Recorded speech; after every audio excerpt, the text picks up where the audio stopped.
Power star Pawan Kalyan తో దర్శకుడు సురీందర్ రెడ్డి చేయబోయే కొత్త ప్రాజెక్ట్ పై ఇండస్ట్రీలో మంచి బజ్ నెలకొంది. ఏజెంట్ ఫ్లాప్ తర్వాత గ్యాప్ తీసుకున్న సూరి ఈసారి పవన్ తో సాలిడ్ కంబ్యాక్ ఇవ్వాలని ఫిక్స్ అయ్యాడు. ప్రాజెక్ట్ ఇప్పటికే అనౌన్స్ కాగా వచ్చే నెలలో రెగ్యులర్ షూటింగ్ స్టార్ట్ చేయడానికి టీం కూడా రెడీ అవుతుంది. ప్రస్తుతం నటీనటులు ఎంపిక ప్రక్రియ వేగంగా సాగుతుంది. ఇందులో పవన్ కళ్యాణ్ సరసన హీరోయిన్ గా ఎవరు నటిస్తారన్నది హాట్ టాపిక్ గా మారింది. ఈ క్రమంలో సూరి చూపు ఫౌజీ బ్యూటీ ఇమాన్వి ఇస్మాయిల్ పై పడినట్లు టాక్ వినిపిస్తుంది.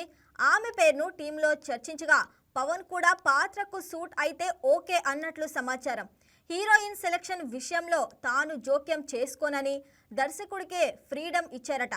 సూరి కూడా పాత్రకు సెట్ అయ్యే హీరోయిన్లను ఎంపిక చేయటంలో ప్రత్యేక శ్రద్ధ తీసుకుంటున్నాడు. ఇమాని ప్రస్తుతం ప్రభాస్ సరసన ఫౌజీలో నటిస్తుంది.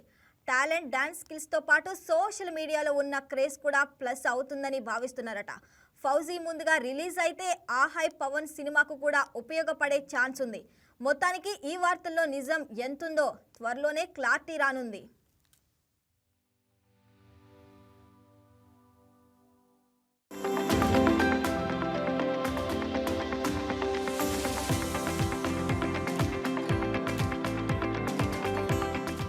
Please subscribe to YK TV Network. Please subscribe to YK TV. Please watch YK News. Don't forget to subscribe YK News channel